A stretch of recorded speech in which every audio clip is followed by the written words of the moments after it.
চুলার পাশে কড়াইটা বসিয়ে নিচ্ছি। গ্যাসটা মিডিয়াম লেভেলে রাখলাম। এই পটেটো বল ভাজার সময় একটা জিনিস খেয়াল করবেন, তেল বেশি গরম হলে বাইরে রং আসবে, কিন্তু ভেতরটা ঠিক হবে না। তাই শুরুটা সবসময় নিয়ন্ত্রিত আঁচে করতে হবে। এখন 600 গ্রাম আলু নিচ্ছি। ভালো করে ধুয়ে নিচ্ছি কারণ আলুর গায়ে মাটি থাকে। খোসা ছাড়িয়ে নিচ্ছি ধীরে ধীরে। এখন আলুগুলো ছোট ছোট টুকরো করে কাটছি। ছোট করে কাটলে সেদ্ধ হতে কম সময় লাগে আর সমানভাবে সেদ্ধ হয়। একটা পাত্রে 500 মিলি পানি নিলাম। পানিটা এখন চুলায় বসিয়ে দিলাম। কাটা আলুগুলো পানির মধ্যে দিয়ে দিলাম। ঢাকনা দিয়ে দিলাম। এখন 15 মিনিট অপেক্ষা করতে হবে। এই সময়ের মধ্যে আঁচ মিডিয়াম রাখবো। বেশি আঁচ দিলে উপরে সেদ্ধ হবে, ভেতরে শক্ত থাকবে। 15 মিনিট পর ঢাকনা খুললাম। একটা আলুর টুকরো চামচ দিয়ে চাপ দিলাম। সহজে ভেঙে যাচ্ছে, মানে আলু সমানভাবে সেদ্ধ হয়েছে। এখন পানি ঝরিয়ে নিচ্ছি। পুরো পানি ঝরানো খুবই গুরুত্বপূর্ণ। পানি থাকলে ডো নরম হয়ে যাবে। এখন আলুগুলো একটা বড় বাটিতে নিচ্ছি। কাঁটা চামচ দিয়ে চটকানো শুরু করছি। ধীরে ধীরে চাপ দিয়ে চটকাচ্ছি।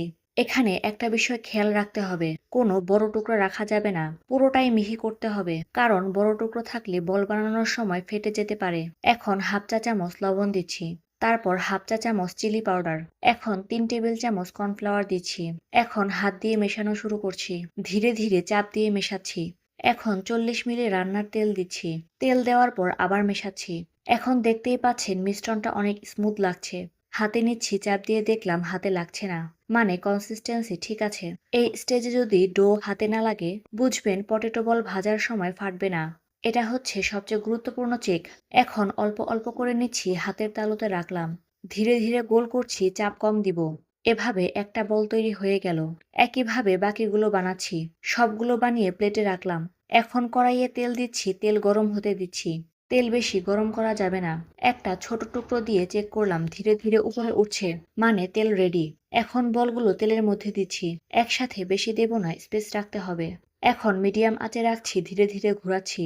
এখন দেখছেন রং পরিবর্তন হচ্ছে, হালকা গোল্ডেন হয়ে এসেছে। আর একটু সময় দিচ্ছি। এখন পুরো গোল্ডেন কালার এসেছে। এখন তুলে নিচ্ছি। টিস্যুর উপর রাখছি, অতিরিক্ত তেল ঝরে যাবে। এখন সবগুলো ভাজা শেষ, বাইরে ক্রিস্পি দেখাচ্ছে। হাতে নিলে বোঝা যাচ্ছে ঠিকভাবে ভাজা হয়েছে। এই রংটা আসলে বুঝবেন ভেতরে নরম আর বাইরে ক্রিস্পি হয়েছে। এই স্টেজটাই পারফেক্ট পটেটো বলের সাইন।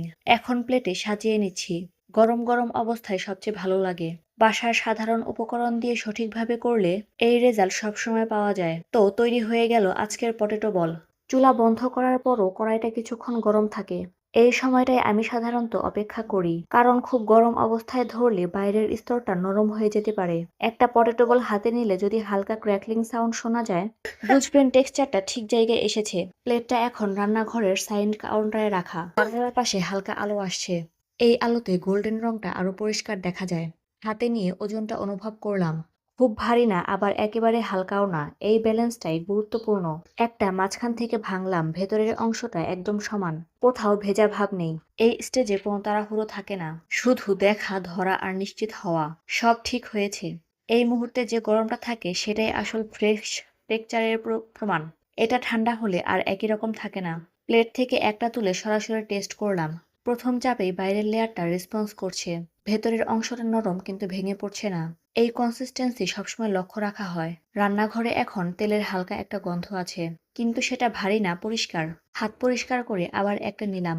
এবারে ধীরে ধীরে খেলাম। এই সময়টা সাধারণত শান্ত থাকে, কোনো অতিরিক্ত কিছু দরকার হয় না। যখন শেষ পিসটা প্লেটে থাকে তখন বোঝা যায় আজকের রান্নাটা ঠিকভাবেই সম্পন্ন হয়েছে।